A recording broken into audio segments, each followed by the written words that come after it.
When we look at leadership, what are we exactly talking about? Because if you think you're a leader and nobody is following you, then you are just taking a walk. If you say you are a leader and people are following you because there are consequences for not following you, then we also have a problem. Because the day you are no more in that office, nobody will follow you. That's the day you will realize exactly what people think about you. So in this few minutes that I have, there was a story of someone, a leader, who gave his servants talents. To one he gave 5, to another he gave 2, to another he gave 1. And we are told he gave them according to their ability. And I have found out that just like you have 5 talent individuals, 2 talent individuals, and 1 talent individuals, you have 5 talent nations, 2 talent nations, and 1 talent nations. You have 5 talent organizations, 2 talent organizations, and 1 talent organizations. What is the difference between the two, or between the different categories? The guy that was given 5 talents, we are told when the master came, he multiplied it and told the master, this is what you gave me, here is the profit I made, 100% yield. The guy that was given 2 had the same. But the guy that was given 1, what did he do? He buried it. Why did he bury it? He said he was afraid. And number 1, he despised what he had been given. And when I look at the continent of Africa, unfortunately, a lot of countries on this continent are 1 talent nations. We have buried our talents. We have, let me give you an example of Côte d'Ivoire, which is one of the largest producers of cocoa in the world. Now, they grow cocoa, they are happy when the farmer, the businessman, oh by the way, and you know that the largest producer of chocolates in the world is Switzerland, and they do not grow cocoa. All right, you will get that when you are praying tomorrow.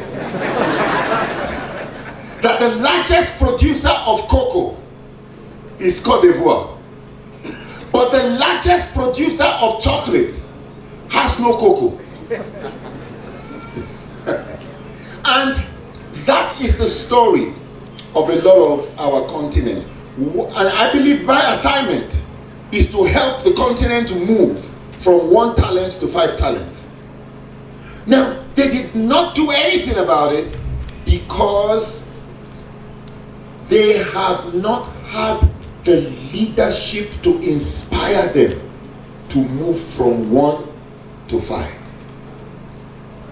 And that, I believe, is my assignment across the continent, which you will hear. So who is a leader? Or what is leadership? Leadership is the ability to inspire a people from where they are to where they can be.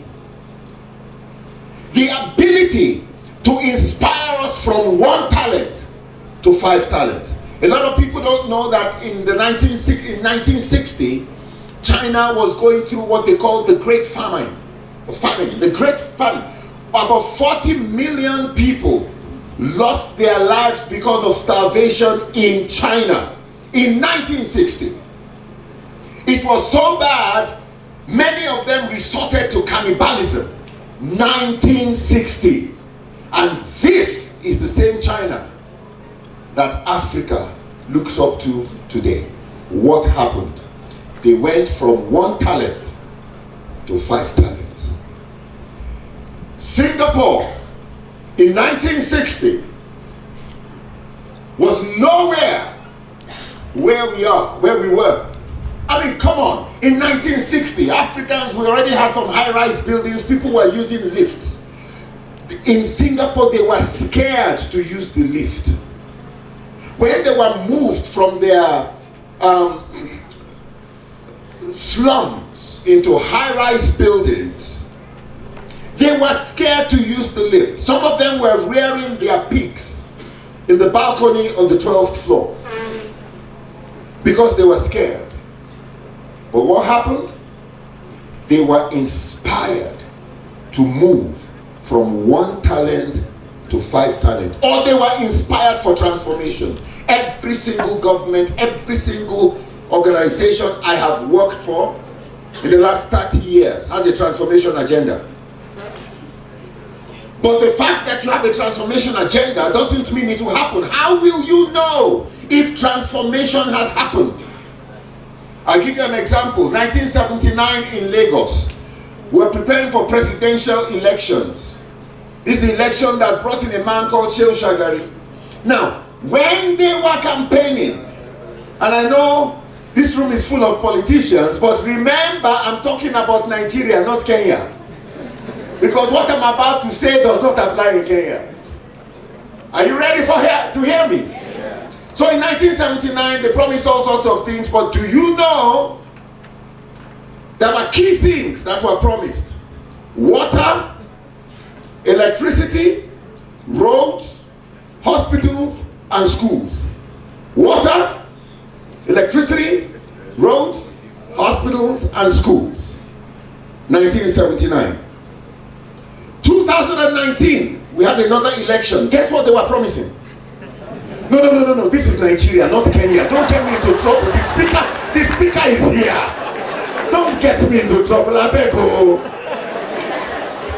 I beg you. So in Nigeria, what were they promising again? 40 years later. Water, electricity, roads, hospitals, and schools. Oh, I see you know about Nigeria very well.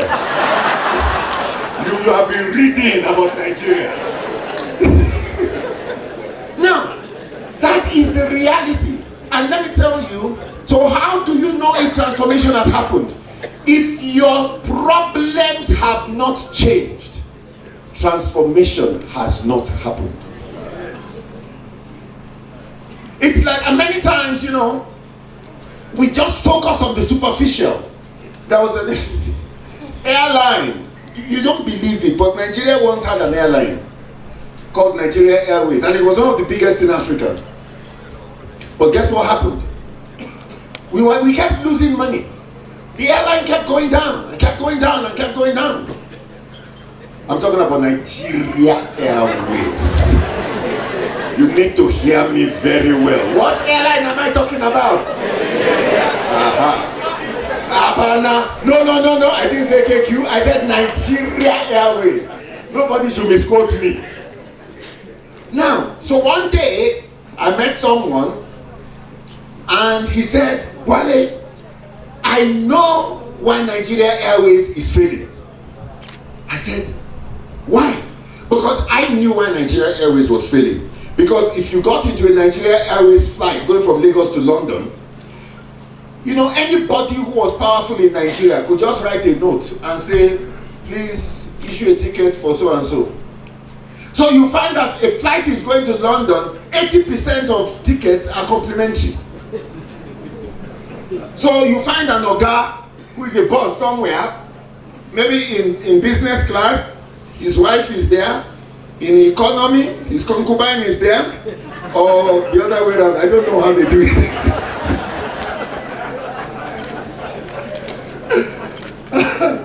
So, of course they will not make money. But you see, Nigerians are very religious people. And that's why on every street, you have a church and a mosque. So, we are very religious people. It's very interesting that the religion has not entered or to deal with our corruption, but that's a story for another day. Now listen.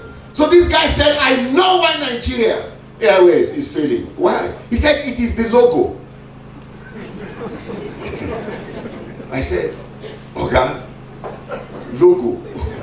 How? Well, we're very religious and superstitious. He said, the logo is an elephant.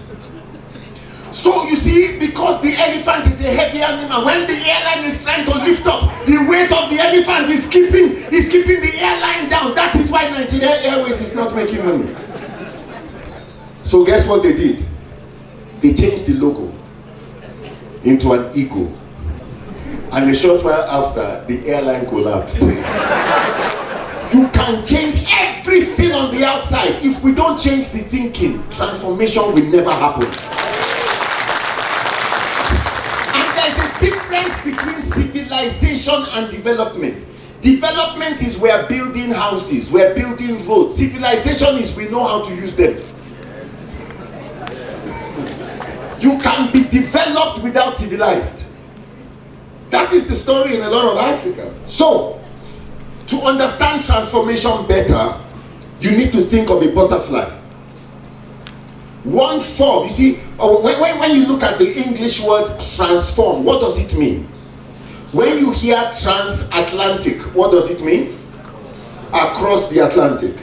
Trans-Sahara, what does it mean? So, transform. From one form to another, across form. And it is so simple, you need help to miss it. So one form is the egg for the butterfly. Another form is the larva. I'm taking you to biology class now. Another form is the pupa. And another form, so transformation is moving from one form to another. Do you know what we call transformation in a lot of Africa? Excessive activity in one form. So for 20 years we are egg. We changed the color of the egg, we changed the shape of the egg, but we are still eggs. Is that transformation? No. So, what is leadership? Leadership is leading people, leading a county, leading an entity from one form to another. And the fundamental question everybody who is a leader needs to ask themselves is that when I live here, what is the next form of this place? What is the form? Because we cannot lead people in stagnation or regression. We cannot lead people to go nowhere. We can't do that. Proof that you have encountered leadership is change. When you come in contact with somebody, you come in contact, the proof that you have encountered a leader is change. And it starts with a change of mindset. When you encounter a leader, it causes the way you think to change. Because altering deeds without altering minds is not sustainable. So, what then is servant leadership? We see a very exciting story in the Bible about a centurion in Matthew chapter 8. He said, Lord, I'm not worthy you should come to my house. He says, you just speak the word. My servant shall be healed. Then he said, for I am a man under authority, having soldiers under me. And I say to one, go. And he goes, to another, come. And he comes. So, he's saying, the reason I am able to lead is because I am led. The reason I am able to exercise authority is because I am under authority. Authority over men increases as your submission to God increases. So as a servant leader, you are submitted to God. Then you can lead men to the next form of their lives. Because God is the only one that has all the answers. Is somebody hearing me today? Servant leadership is leadership of people under the leadership of God. It starts with every individual taking responsibility and not waiting for an appointment. Every individual taking responsibility. Many years ago, about 9 years ago, I read something in the Bible, the story of a man called Lazarus. He was a very poor man. And he was at the gate of a rich man, hoping the rich man would give him something. And the rich man did not. Eventually, Lazarus died. And do you know what happened after Lazarus died? The rich man died. So I said, why did the rich man die? And one day I had an aha moment that the rich man's purpose was to look after Lazarus. Now that Lazarus is no more there is no need for the rich man to continue living. So I went to God. I said, Baba, I beg you, show me my Lazarus. And whatever you do, don't let my Lazarus die. Because the day my Lazarus dies is over. So I found my Lazarus in a place in Nairobi called Madare.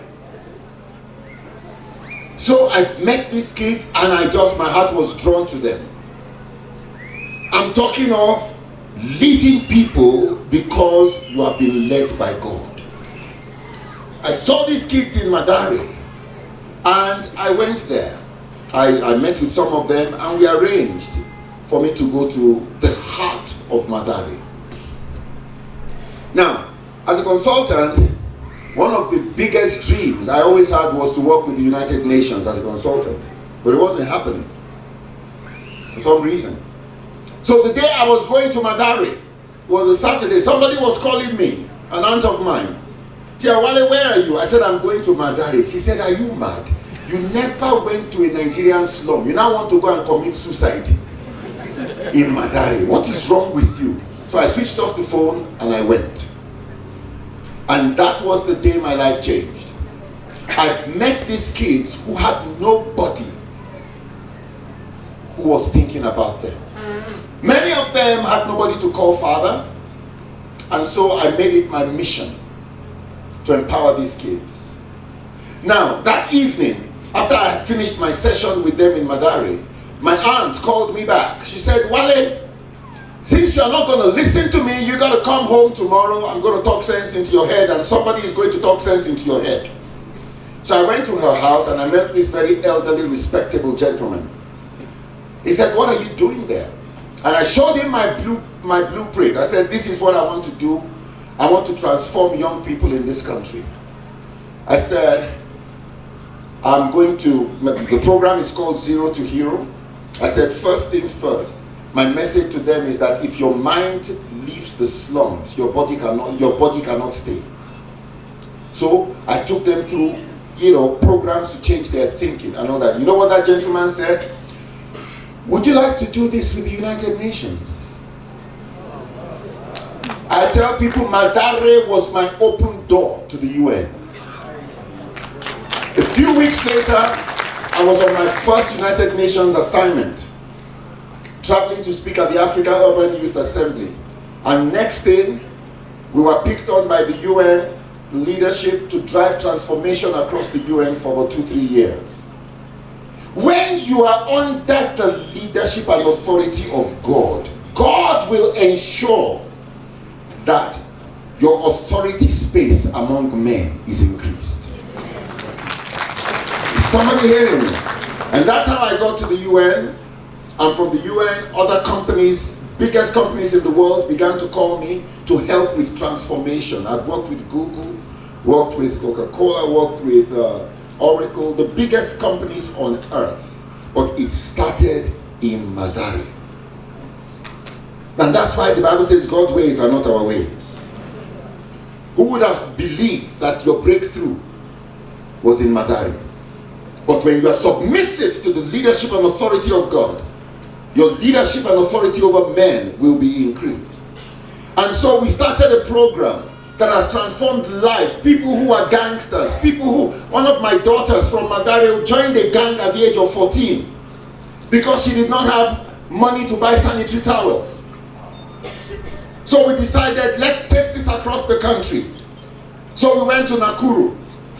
We admitted 70 students. We take them through weeks of training. After weeks of training, then we begin to place them with organizations where they can grow and learn. And then some of them will begin to fund their dreams. We've talked to some people in Nollywood to help us come and train some of these kids and do movies with them. What am I saying? We talk about creating jobs and all that, but we have seen without a title, we can make a difference. And you see, let me tell you about creating jobs, and I'll finish on this. Facebook has 25,000 employees. Google has 85,000 employees. Microsoft has 131,000. Amazon has 566,000. No government on earth could have thought of Facebook. But what the government could do and what individuals can do is create the environment so the dreamers of Facebook can find expression. And that's what we're doing. All right? So, and I would love to bring this program to this county.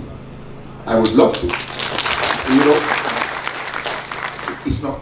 Look, and this county is so beautiful, by the way. The weather, the greenery, it's so nice. You know that I might even move here one day. And now that it is legal to have many wives, you will donate one. I'm only joking. I don't want, please, I hope this is not on tape. My wife will murder me. So please. Alright, so let's wrap this up. Our legacy, ladies and gentlemen, is not in things. Our legacy is not in the cars we drive. Our legacy is not in the houses we live in. That's not what shows you are a leader. What shows you are a leader is the lives that have been transformed because you are there. That is leadership. I looked at the people that have inspired me, Martin Luther King, Gandhi, all these people. Nobody remembers the car they drove. Nobody remembers the designer who designed their clothes or how many bedrooms was in their house. But one thing that people will never forget is the impact you had on their lives, and that is servant leadership. So servant leadership is leading people under the leadership of God, and nobody needs a title to do that. A person who is not a leader without a title will never be effective with a title. Thank you very much indeed.